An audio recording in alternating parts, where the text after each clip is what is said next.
वाहेगुरु जी का खालसा वाहेगुरु जी की फतेह। Welcome back to my YouTube channel Inspire Academy Simranjot Singh and today we are going to discuss the first chapter of class 10th। क्योंकि मुझे मेरे जो व्यूअर्स हैं the viewers that were telling me that you haven't solved the first chapter, so that's why I am solving the first chapter. And जो बच्चे already कर चुके हैं या फर्स्ट चैप्टर कहीं और से किया हुआ या नहीं किया है उनके लिए एक तरह से ये फर्स्ट चैप्टर रिवीजन की तरह भी हो सकता है। ठीक है, तो आप इसको बड़े ध्यान से देखेंगे। मैं आपको पूरी एक एक चीज़ जो है बिल्कुल बारीकी से समझाने की कोशिश करूंगा। अगर फिर भी कहीं पे आपको नहीं समझ में आता है तो आप प्लीज़ मुझे कमेंट बॉक्स में पूछ सकते हैं। So starting from the name of the chapter, so chapter का नाम क्या है, that is real numbers. Real numbers क्या होते हैं? इस दुनिया में कोई भी नंबर एग्जिस्ट करता है जो, ठीक है ना, नंबर लाइन के ऊपर जो हमारी नंबर लाइन होती है ना उसके ऊपर कितने ही नंबर्स एग्जिस्ट करते हैं। हम तो जस्ट 0 1 2 3 4 लिखते हैं ना, ऐसे माइनस वाले भी पॉजिटिव वाले भी लिखते हैं, ऐसे पॉजिटिव इन्फिनिटी और नेगेटिव इन्फिनिटी होता है। तो इस नंबर लाइन पे बीच में कहीं पे भी पॉइंट वाले नंबर भी एग्जिस्ट कर रहे हैं, P/Q रेशियो वाले भी एग्जिस्ट कर रहे हैं, सभी नंबर्स एग्जिस्ट कर रहे हैं। सो एक नंबर लाइन पे जितने भी नंबर एग्जिस्ट कर रहे हैं ना, हमने 9th क्लास में पढ़ा है, that are called real numbers. Real numbers is the combination of two numbers. Okay, two types of numbers का कॉम्बिनेशन होता है। रियल नंबर्स में कौन कौन से नंबर होते हैं? एक तो होते हैं rational numbers,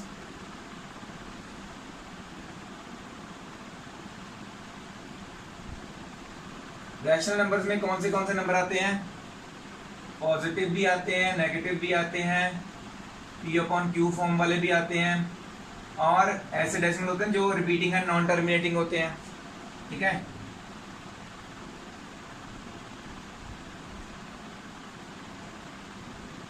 non terminating and repeating. Zero भी आता है, पॉजिटिव नेगेटिव इन्फिनिटी सारे नंबर आते हैं, वो होते हैं रैशनल नंबर्स।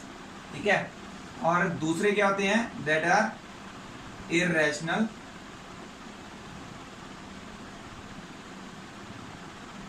नंबर्स। जो यहाँ पे नहीं है वो कौन से बच गए? कोई ऐसे नंबर्स भी होते हैं ना जो non terminating and non repeating होते हैं। सिर्फ वो जो नंबर बच गए हैं वो इररेशनल होते हैं। रैशनल नंबर्स की कुछ मैं एग्जांपल्स आपको बताता हूँ, जैसे कि 0 हो गया, 1 हो गया, पॉजिटिव नंबर हो गए ना, ये 0 हो गया एक होल नंबर होता है। ठीक है, 1 और पॉजिटिव नंबर हो गया, नेगेटिव नंबर भी आ गया, -2 कुछ भी आ रहा है। एग्जांपल्स दे रहा हूँ जस्ट मैं। ऐसे 2/3 भी आता है, 1/4 भी आ रहा है, -1/5 भी आ रहा है, 5/6 भी आ रहा है, कुछ भी। ये सारे नंबर्स जो है ना एग्जिस्ट कर रहे हैं। और ये देखो 0.36 बार, इस 36 बार का मतलब क्या है? 0.363636। ये ऐसे बार का मतलब ये 3636 रिपीट हो रहा है। ठीक है, तो इसका मतलब ये रिपीटिंग है बट नॉन टर्मिनेटिंग है, ये खत्म नहीं हो रहा। सो मैंने बताया नॉन टर्मिनेटिंग एंड रिपीटिंग, ये नॉन टर्मिनेटिंग एंड रिपीटिंग है। एक तो खत्म नहीं हो रहा, दूसरा रिपीट कर रहा है। सो ऐसे नंबर्स भी हैं जो वो रैशनल नंबर होते हैं, बिकॉज ऐसे नंबर्स को हम P/Q की फॉर्म में कन्वर्ट कर सकते हैं, मतलब कि रैशनल नंबर की फॉर्म में कन्वर्ट कर सकते हैं। ठीक है, सो ये सारी एग्जांपल्स क्या हुई रैशनल नंबर्स की। सो इररेशनल नंबर क्या होते हैं? जो ना तो खत्म होते हैं और ना ही रिपीट होते हैं, लाइक 1.10 1100 11100 111100 डॉट डॉट डॉट ऐसे चल रहा है। ठीक है, ऐसे देखो इसमें 10 11 00 111 000 4 बार 1 4 बार 0 ऐसे नंबर कुछ भी बन रहा है, कोई पैटर्न रिपीट नहीं हो रहा। जहाँ पे ये देखो 36 पैटर्न रिपीट हो रहा था ना, तो यहाँ पे कोई पैटर्न रिपीट नहीं हो रहा है ना।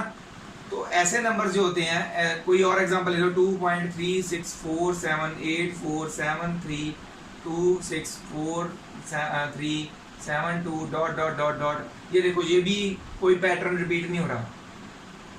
ठीक है, तो ऐसे नंबर्स जो होते हैं ना, जो इनके अलावा जो बच गए ऐसे नंबर्स इनके बीच में कहीं पे हैं, तो ऐसे नंबर जो होते हैं वो सभी क्या होते हैं? इररेशनल नंबर होते हैं। सो रियल नंबर्स की असली डेफिनेशंस क्या है? पूरी दुनिया में कोई भी नंबर लाइन पे कोई भी नंबर एग्जिस्ट कर रहा है, ठीक है, that are all called what? Real numbers. ठीक है, रियल नंबर्स में दो पार्ट्स मैंने बताया, रैशनल नंबर्स और इरेशनल नंबर। रैशनल नंबर में हर तरह का नंबर आता है सिवाय नॉन टर्मिनेटिंग नॉन रिपीटिंग को छोड़ के, बाकी सारे नंबर जो है रैशनल नंबर्स में काउंट होते हैं। जैसे कि ऑल नेचुरल नंबर्स 1 से लेके इन्फिनिटी तक, ये भी इसके बीच में आते हैं। ओके, होल नंबर्स में क्या होता है, नेचुरल नंबर प्लस एक जीरो ऐड हो जाता है नेचुरल नंबर्स में, तो उसको होल नंबर्स बोलने लग जाते हैं, वो भी आते हैं इसमें। इसी तरह से इंटीजर्स भी आते हैं, नेगेटिव वाले जो मैंने बताया नेगेटिव वाले भी होते हैं, इंटीजर्स भी आ रहे हैं। और rational numbers that is P/Q form वाले, ठीक है। तो ये सारे क्या हो गए इर्रेशनल नंबर। ऊपर वाली एग्जांपल्स मैंने दी, इर्रेशनल नंबर जो मैंने बताया कि non terminating non repeating decimal expansions, ये सारे क्या हैं इर्रेशनल नंबर्स हैं। इसके अलावा इर्रेशनल नंबर और क्या होते हैं, कोई भी रूट वाला जो नंबर होता है ना, √3 √5, जो 3 और 5 किसी के परफेक्ट स्क्वायर नहीं है, इनका आंसर भी जो आएगा वो भी इर्रेशनल आएगा, रूट वाले नंबर भी। और सिमिलरली पाई भी हमारा इर्रेशनल नंबर है। वैसे तो आप जानते होंगे पाई की वैल्यू 22/7 हम लेते हैं, but that is not the exact value, that is the approximate value calculated by the mathematicians. So pi की जो असल वैल्यू है that is 3.1473 and so on, मतलब ये भी खत्म नहीं होती है। जो इसकी एग्जैक्ट वैल्यू निकाली गई थी वो भी ऐसी ही है, इर्रेशनल और इर्रेशनल नंबर है, that is non terminating and non repeating. So जो पाई की वैल्यू असल में है वो इर्रेशनल है, इसलिए पाई भी इर्रेशनल नंबर है। तो आपको ये पता चल गया होगा, ओवरव्यू है एक चैप्टर की, स्टार्टिंग मैंने इंट्रोडक्शन बताई है, रियल नंबर्स कहते हैं किसको हैं। ओके, तो ये जस्ट लिखने की जरूरत नहीं है, जस्ट मैंने बताया ये। Okay, we will discuss now this. तो मैंने बताया हम डिस्कस करेंगे इस चैप्टर में हमने करना क्या है। ओके, तो ये इस चैप्टर में सबसे पहले आती है first theorem, that is Euclid's division, lemma और एल्गोरिथम। जी हमने ऑलरेडी ये थ्योरम 8th क्लास में आपने हो सकता है पढ़ी हो, ठीक है। जिसने बाई चांस अगर कोई भूल भी गया है तो ये हम दोबारा डिस्कस करेंगे। ये जो थ्योरम है इसमें बेसिकली क्या कहा गया है, हम ये किसके लिए यूज होती है, सो ये हम डिस्कस करेंगे। ओके, सो उसका पहले तो for given positive integers a and b there exist unique integers q and r which satisfies this equation. तो असल में ये इक्वेशन है इक्विलिड्स डिवीजन लेमा की। आपको एमसीक्यू में ऐसे क्वेश्चन आ सकता है, ऐसे इक्वेशन डाल सकते हैं और साथ वाले ये जो है ना, ये साइंस जो है डिफरेंट कर सकते हैं। सो मैं आपको पूरा एक्सप्लेन करूंगा इसका मतलब क्या है, ठीक है। तो ये बेसिकली थ्योरम है फॉर डिवीजन, है ना, डिवीजन एल्गोरिथम बोला ना। तो डिवीजन में क्या होता है, हम किसी एक नंबर को दूसरे नंबर के साथ डिवाइड करते हैं। ए और बी हमने कोई भी दो नंबर ले लिए जिसको हमने डिवाइड करना है, दैट मीन्स ए जो है वो अंदर आएगा और बी बाहर में आएगा, ऐसे ही होता है। तो जब इसको इसके साथ डिवाइड किया, हमारे पास कोई ना कोई क्वेश्चन आना चाहिए, डिवाइड करते हैं तो कोई क्वेश्चन होता है, और इसको सॉल्व करने के बाद नीचे कोई ना कोई रिमाइंडर बचेगा, चाहे जीरो ही बचे पर बचता है ना, जीरो तो आता है ना, तो रिमाइंडर कोई ना कोई आएगा जरूर। तो ये जो चीज है हमने पहले कैसे पढ़ी हुई डिवाइड को, इसको क्या बोलते हैं, डिविडेंड। ये क्या होता है, डिवाइजर। ये क्या होता है, क्वोशिएंट। और ये होता है रिमाइंडर। तो ये तो हमने पढ़ा हुआ है ना, डिविडेंड। मैं शॉर्ट फॉर्म ले डिविडेंड, चलो मैं पूरा लिख देता हूं, is equals to divisor into quotient plus remainder, है ना। तो ये देखो यही चीज बन रही है, ये ए है हमारा डिविडेंड है, बी क्या है डिवाइजर है, क्यू क्वोशिएंट है और प्लस आर क्या है रिमाइंडर है। ये चीज तो हमने छोटी क्लासेस में पढ़ी हुई ना। तो हम कैसे निकालते हैं डिविडेंड हमारा, जब हम डिवाइजर को क्वोशिएंट के साथ मल्टीप्लाई करके उसमें रिमाइंडर ऐड कर देते हैं तो क्या बन जाता है हमारा डिविडेंड। इसमें भी यही चीज बोली गई है। अब इसमें जो आर है, ये जो कंडीशन है, इसका क्या मतलब है, जब सपोज करो ये जो कंडीशन मैं बताता हूँ ये कैसे उन्होंने बताई हुई है। हम सपोज करते हैं, हम ए कुछ भी ले लेते हैं, सपोज करो इट इज चलो पहले बी लिखते हैं, बी लिख लेते हैं, सपोज इट इज 5, ठीक है, मतलब कि जिसके साथ हमने डिवाइड करना है। तो एक बड़ा नंबर ले लेते हैं, पहले तो 5 ही ले लेते हैं। सपोज हमने 5 को 5 के साथ ही डिवाइड करना है, तो it becomes 5 1s are 5, remainder is 0, quotient 1 आया, रिमाइंडर 0 आया इस केस में। ओके, फिर हमने बाहर में 5 ही रखा, अंदर 6 रख लिया, तो ये देखो 5 1 5, रिमाइंडर 1 आया। ऐसे ही आगे एक और बढ़ाएंगे, 7 आया, 5 1 5, रिमाइंडर 2 आया। ऐसे 8 आएगा यहाँ पे, 5 1 5, रिमाइंडर 3 आया। उसके बाद 9 पे करेंगे, 5 1 5, रिमाइंडर 4 आया। अब दोबारा, अब 9 के बाद क्या आता है, 10,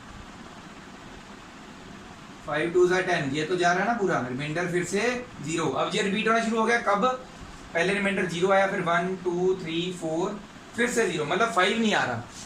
तो इसका मतलब क्या है, जिसके साथ हम डिवाइड कर रहे हैं, 5 के साथ डिवाइड कर रहे हैं ना, वो नंबर नहीं आ रहा, उससे पहले पहले वाले जितने नंबर है ना, 4 3 2 1 0, उसके रिमाइंडर पॉसिबल है। किसी भी नंबर के साथ हम 5 को किसी भी नंबर के साथ डिवाइड कर देंगे, बड़ा नंबर ले लो, चाहे बहुत बड़ा नंबर ले लो, रिमाइंडर से पॉसिबल कौन से हो सकते हैं, यहाँ तो पूरा डिवाइड हो जाएगा, 0 रिमाइंडर आ जाएगा, जहाँ फिर 1 आ जाएगा, या 2 आ जाएगा, या 3 या 4, 5 नहीं आएगा रिमाइंडर, 5 रिमाइंडर नहीं आएगा। तो वो 5 जब आएगा तो हम 5 1 5 करके उसको फिर से रिमाइंडर 0 कर लेंगे, है ना। तो इसका मतलब क्या है कि अगर हम किसी भी नंबर को डिवाइड करते हैं किसी एक नंबर के साथ, ठीक है, तो दैट इज हमारा यहाँ पे b क्या है, 5 है, ठीक है, b क्या है, 5 है। सो इससे पहले पहले वाला रिमाइंडर आता है हमेशा, ठीक है। तो ये जो कंडीशन है उसका मतलब क्या है, जो रिमाइंडर क्या है, ये जो होता है रिमाइंडर, r की वैल्यू, उन्होंने बताया r की वैल्यू कहां से कहां तक पॉसिबल है, 0 greater than equal to r तक, जो रिमाइंडर की वैल्यू है वो 0 या तो 0 हो सकती है या 0 से बड़ी हो सकती है, पर b से कम हो सकती है।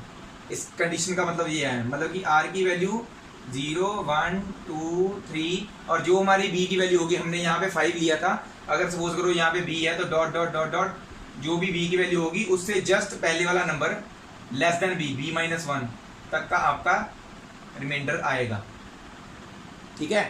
और यहाँ पे हमारा 5 था, तो इसकी कंडीशन क्या बनेगी, 0 less than equal to r less than 5। तो यहाँ पे हमारा जब 5 के साथ कर रहे थे तो हमारी कंडीशन ऐसे बनती है, ठीक है। तो इसका मतलब क्या है, किसी भी नंबर को किसी भी नंबर के साथ डिवाइड करेंगे तो जो पॉसिबल रिमाइंडर्स क्या होंगे, जो उसकी b की वैल्यू है उससे एक कम वाली सारी नीचे वाली वैल्यू उसको छोड़ के, जिसके साथ हम डिवाइड कर रहे हैं b को, जैसे b हमारा 5 था, उसको छोड़ के उससे साथ पहले वाली जो भी वैल्यूज थी वो सब रिमाइंडर पॉसिबल हो सकते हैं, बस वही वैल्यू पॉसिबल नहीं होगी जिसके साथ हम डिवाइड कर रहे हैं। तो इस बात का ध्यान रखना है। ये कंडीशन जो है पेपर में एमसीक्यूज में डालते हैं, ये सारी सेम होती है, इस कंडीशन में चेंजेस करते रहते हैं, यहाँ पे इक्वल टू डाल देते हैं, यहाँ पे नहीं डालते, ये करेक्ट है, यहाँ पे नहीं डालते, यहाँ पे डाल देते हैं, यहाँ पे इक्वल टू का साइन डाल देते हैं, यहाँ पे लेस देन इक्वल टू का डाल देते हैं। तो ये जो चीज़ आपने याद रखनी है कंडीशन, ठीक है, ये आप नोट कर लीजिए। सो यूक्लिड्स डिवीजन एल्गोरिथम तो आपको इजीली समझ आ गया होगा, ठीक है। तो उसके बाद इसको हम यूज कैसे करेंगे, find out it's HCF of any two numbers. तो यूक्लिड डिवीजन एल्गोरिथम जो है बेसिकली HCF फाइंड आउट करने के लिए भी यूज होती है वैसे, और आगे हम कुछ और क्वेश्चंस भी करेंगे इसके रिलेटेड भी, कहाँ कहाँ यूज होती है ये यूक्लिड डिवीजन एल्गोरिथम। सो ये पहला क्वेश्चन जो है इसमें क्या है, 2 नंबर्स दिए हुए हमें, उन्होंने बोला है कि HCF फाइंड आउट करो। तो 8th क्लास में ऑलरेडी आपने किया हुआ है, so it will not be difficult for you. So पहले कैसे करेंगे, दोनों में से देखो बड़ा नंबर कौन सा है, छोटा कौन सा है, ओके। सो ए, जो हमारा बड़ा नंबर है उसको ए लेना है, और जो छोटा नंबर है उसको बी लेना है। यहां पे लिखेंगे taking A is equal to this and B is equal to this, okay. तो पहले अभी इसको इक्वलिटी डिवीजन एल्गोरिथम को यूज करने से पहले हम क्या करेंगे, साइड में डिवाइड कर लेंगे, ठीक है, ए अंदर बी बाहर।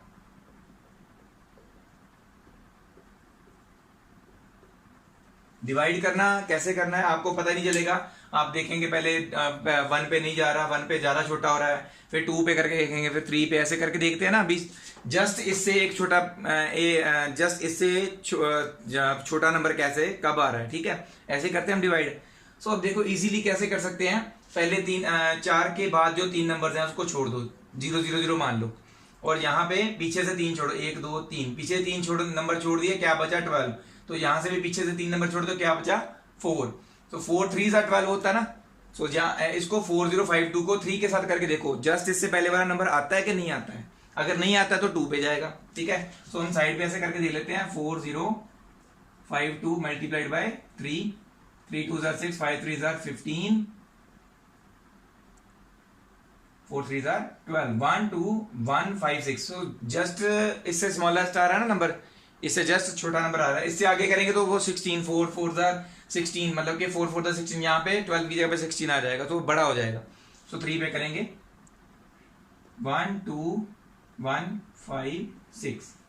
ओके, इसको हम रब कर देते हैं। अब इसको माइनस कर दो, 0 2 4। ओके, 420 आ रहा है ना ओनली।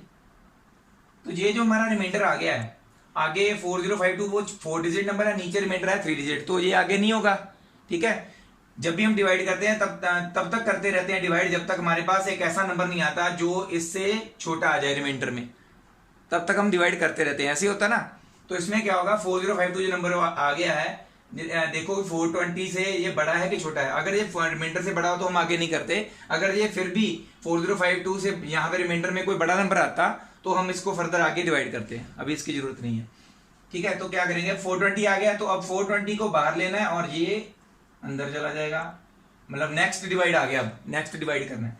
अब 420 जो हमारा बी बन गया, जो पहले बी था वो अब ए बन जाएगा। 4052 के साथ डिवाइड करना है। ठीक है, अब देखो हमने यहाँ पे क्या करना है, अभी यहाँ पे भी देखना है किस पे जाएगा ये। तो पहले देखो 420 और यहाँ पे 4052 आ रहा है।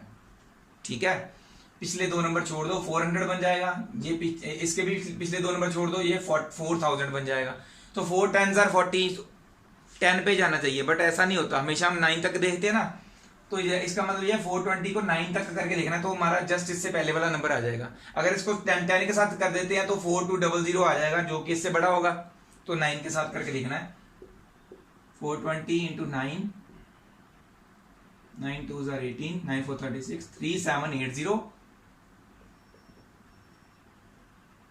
माइनस कर देना है इसको, 8 7। ठीक है, ये आ गया 3 हमारे पास। 3 आएगा, नहीं 2 आएगा, सॉरी।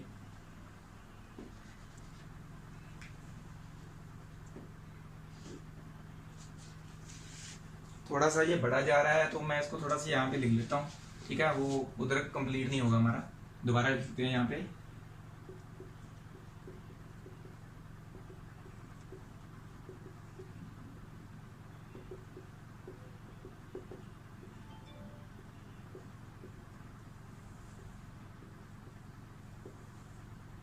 किसके साथ किया था हमने, 9 के साथ। ठीक है,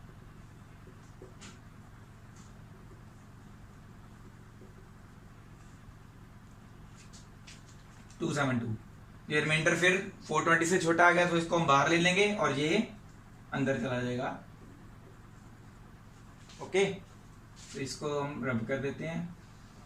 यहां पे पूरा नहीं आ रहा था।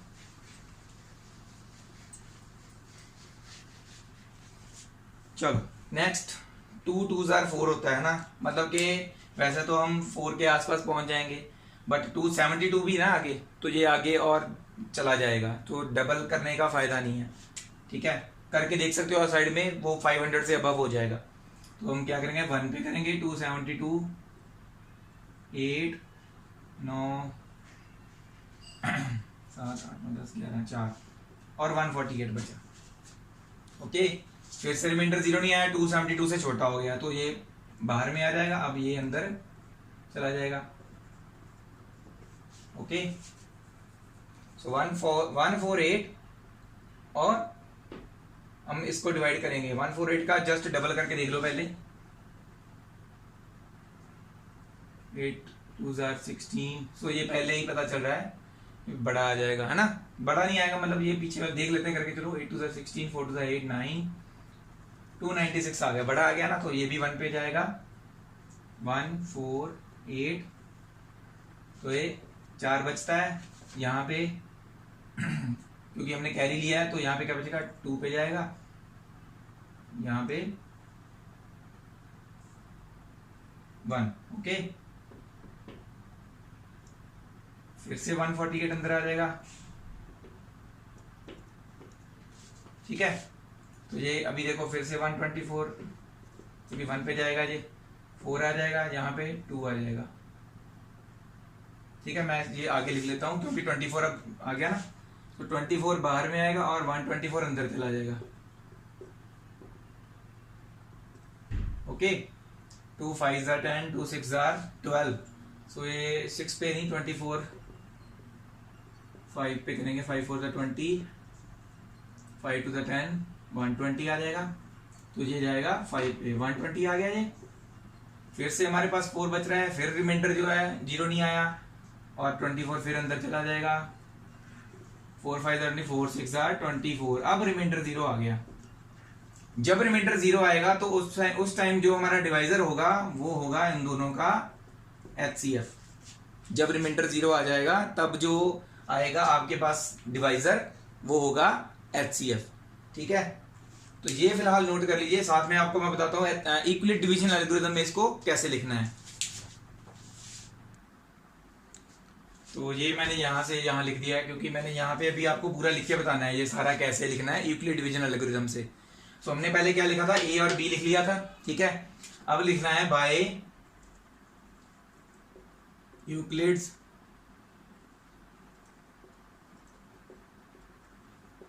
Division algorithm. सो आपने पूरा लिख लेना है। ये यूक्लिड डिवीजन एल्गोरिथम क्या था, a is equal to b q plus r. हमारा ए क्या है यहाँ पे 1 2 5 7 6, बी क्या है हमारा 4 0 5 2। अब जब हमने डिवाइड किया था इसको इसके साथ तो क्या हमारा क्वेश्चन क्या आया था 3, तो यहाँ पे क्यू क्या है हमारा 3 और रिमाइंडर कितना आया था 420।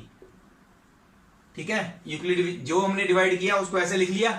ठीक है, अब लिखेंगे here R is not equal to 0। ये नॉट इक्वल टू का साइन होता है, आर 0 नहीं है, सो टेकिंग, यहां अब लिखेंगे नाउ टेकिंग ए। हमने ए फिर ए किसको लिया था 4, जो ये था ना 4052, जो पहले बी था उसको हमने ए ले लिया था ना। तो क्या करेंगे, अब हमारा ए क्या है 4052 और बी क्या है 420। ठीक है, यहां पे फिर लिखेंगे अगेन बाय ईडीए लिख रहा हूं मैं, यूक्लिड डिवीजन एल्गोरिथम आपने पूरा लिख लेना है। अगेन बाय ईडीए, अब दोबारा a is equal to b q r, p q plus r लिखने की जरूरत नहीं है, हमने ए और बी ऑलरेडी यहां पे लिखे हुए हैं। सो सीधा यही वाला, अब ए की जगह पे क्या आएगा 4052, बी की जगह पे क्या आएगा 420। अब जब हमने 4052 को 420 के साथ डिवाइड किया था तो क्वेश्चन क्या आया था 9 और रिमाइंडर क्या था 272। अगेन रिमाइंडर 0 नहीं आया, again r is not equal to 0। now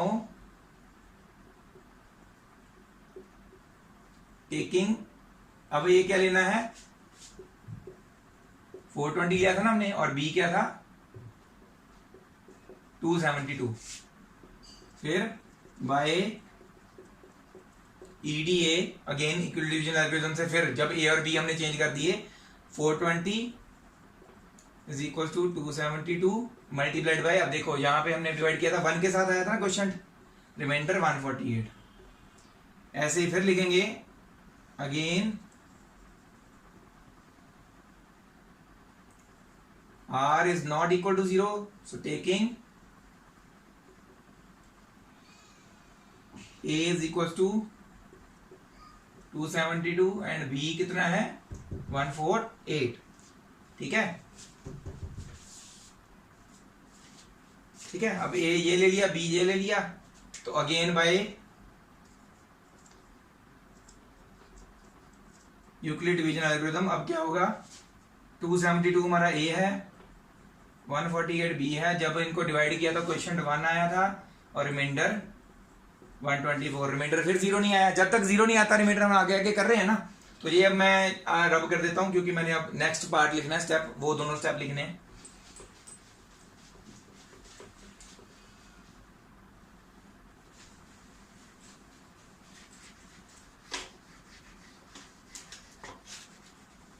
ठीक है, ये रह गए दोनों स्टेप, बस ये दोनों स्टेप रह गए ना। तो ये हमारा here R again not equal to 0 आया है ना. सो नाउ टेकिंग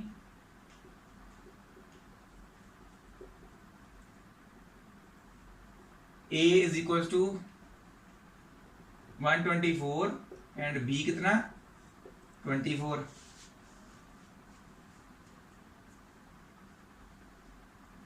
सॉरी 148 वाला अभी हमने किया ना. तो वो वाला रह गया था. अभी हमारा रिमाइंडर कितना आया 124 आया था. तो A क्या होगा हमारा 148 और B क्या होगा 124.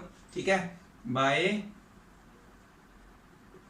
Euclid division algorithm 148 is equal to 124 into 1 किया था ना डिवाइड. आप देख सकते हो, आपने नोट किया होगा.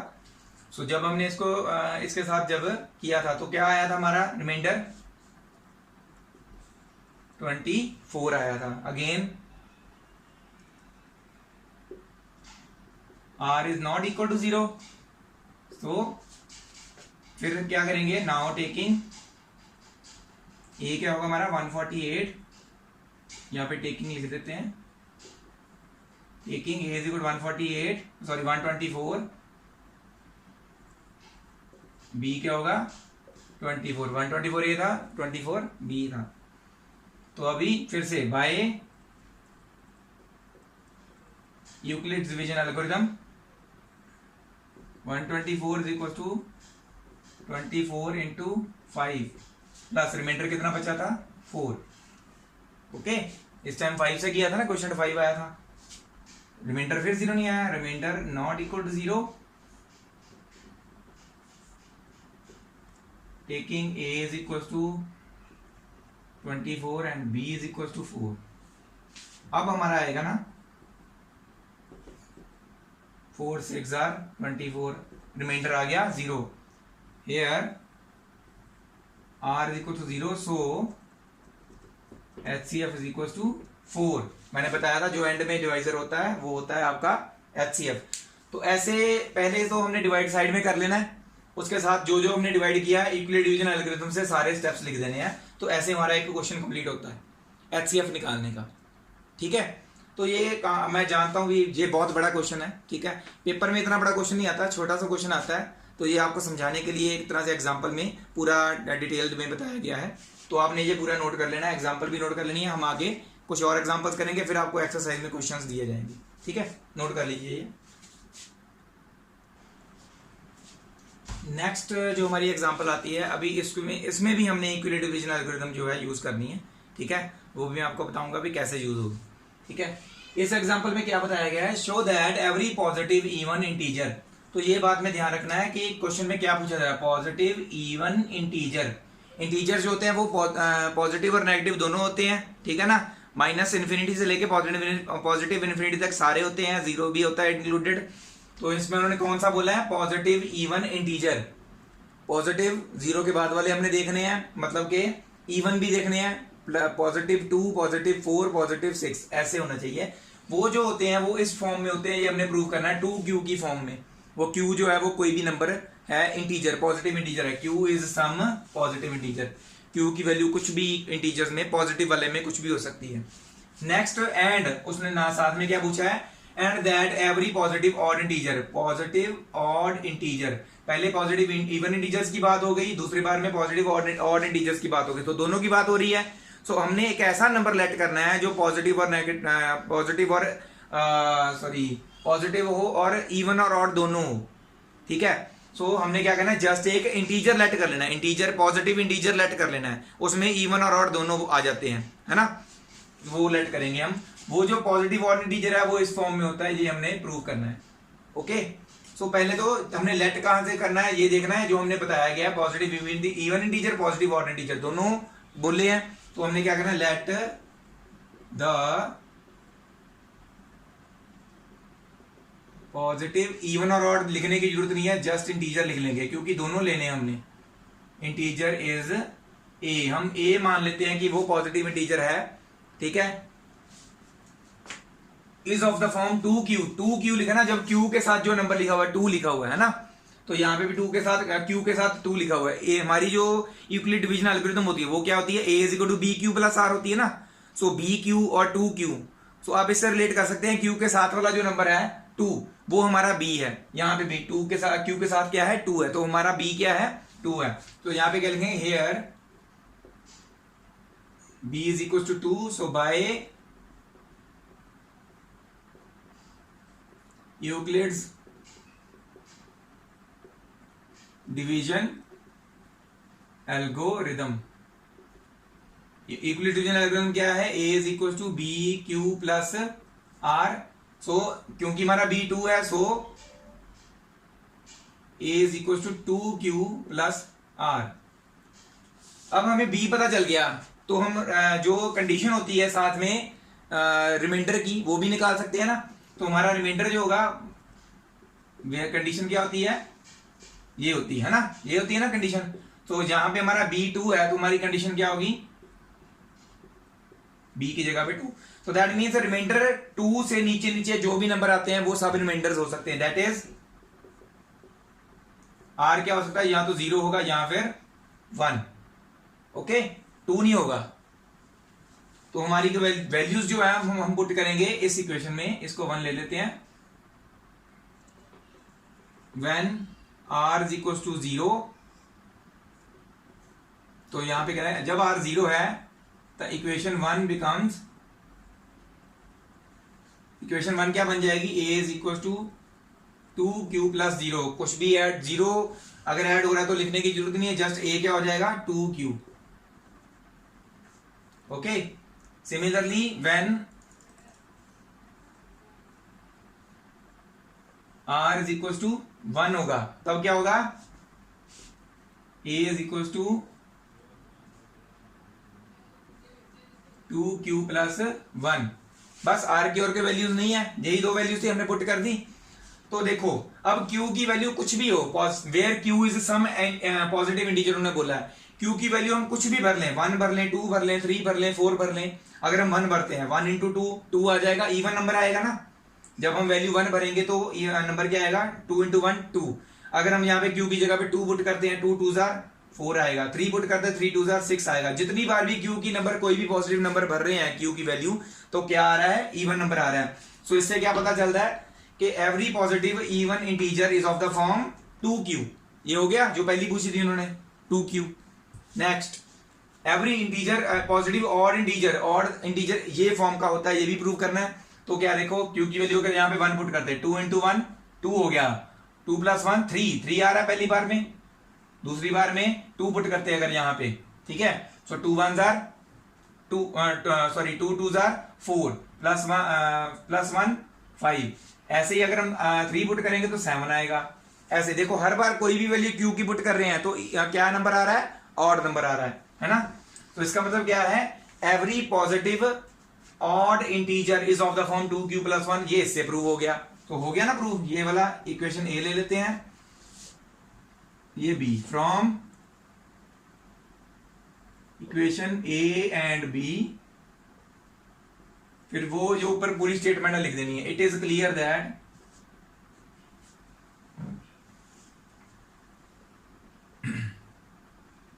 एवरी, ये वाली यहां से लिखनी शुरू कर देनी है, every positive odd integer the form even integer is of the form 2q and every positive odd integer is of the form 2q plus 1। ये सारी लाइन आगे लिख देनी है ऐसे। सो ये हमारा प्रूव हो गया, ठीक है, इसको आप नोट कर सकते हैं। Next example, show that every positive odd integer, मैंने आपको बताया था लेट क्या करना है वो हमको यहां से पता चलेगा। Okay, every positive odd integer is of the form 4q plus 1 4q plus 3। इस फॉर्म का हो सकता है where q is some integer. So आपको इससे तो पता चल गया होगा कि 4q प्लस 1 और 4, मैंने बताया था q के साथ वाला जो नंबर होता है मल्टीपल में वो क्या होता है, हमारा b होता है, यूक्लिड डिवीजन एल्गोरिथम में जो हमने यूज करना है। तो हमारा a हम क्या करेंगे, यहाँ पे लेट, हमने लेट क्या करना है, पॉजिटिव ऑड इंटीजर लेट करना है a को, क्योंकि हमें एक पॉजिटिव ऑड इंटीजर ही पूछा गया है। So let a be the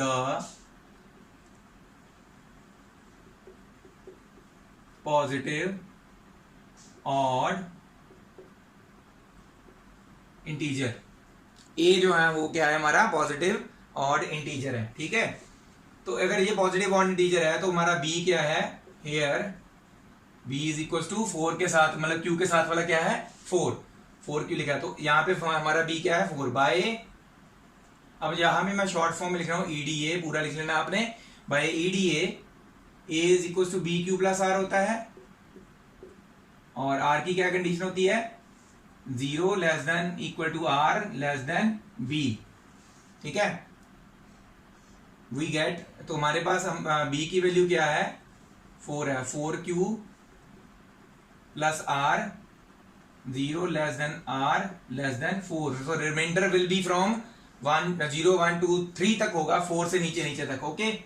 so that is r is equal to 0 1 2 और 3, सो हमने ये पुट करनी है वैल्यूज r की, okay. When r is equals to 0, so equation 1 becomes, ये equation 1 है,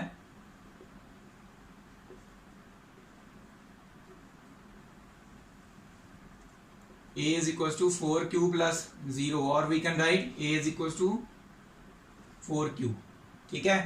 when r is equals to 1, so a is equal to 4q plus 1 बन जाता है, ठीक है। so आगे लिखते हैं यहाँ पे, when r is equals to 2, so a क्या बन जाएगा 4q plus 2r की वैल्यू बस चेंज करते जा रहे हैं हम। when r is equals to 3, a becomes 4q plus 3, तो देखो हमारे पास दो चीजें तो आ गई 4q plus 1 और 4q plus 3 जो हमें चाहिए, ये दो फालतू आ रही हैं, ये हमने निगलेक्ट करनी है, कैसे करेंगे। अब देखो q की वैल्यू हम सभी में एक सेम वैल्यू पुट करके देखते हैं, यहाँ पे 1 पुट की 4 इंटू 1 4 बन गया, यहाँ पे 1 पुट की 4 इंटू 1 प्लस 1 5 बन गया, ये इवन होगी और ऑड होगी ना, ये इवन है ये ऑड है, ओके। यहाँ पे फिर 1 पुट की तो ये 4 इंटू 1 4 प्लस 2 6 आ गई इवन वैल्यू, यहाँ पे 4 इंटू 1 4 प्लस 3 7 वैल्यू आ गई। सो क्या हो रहा है कि हम q की वैल्यू सेम वैल्यू जो सारे 4 की 4 इक्वेशंस में पुट करके देख रहे हैं, यहाँ पे इवन आ रही, यहाँ पे ऑड, यहाँ पे इवन, यहाँ पे ऑड, ठीक है। तो दैट मीन्स 4q और 4q प्लस 2 कुछ भी वैल्यूज इसमें पुट कर लेंगे, q की हमेशा क्या आएगी वैल्यूज इवन आएंगी, तो हमेशा ऑड किस में आएगी 4q प्लस 1 और 4q प्लस 3। तो हम क्या लिखेंगे निगलेक्टिंग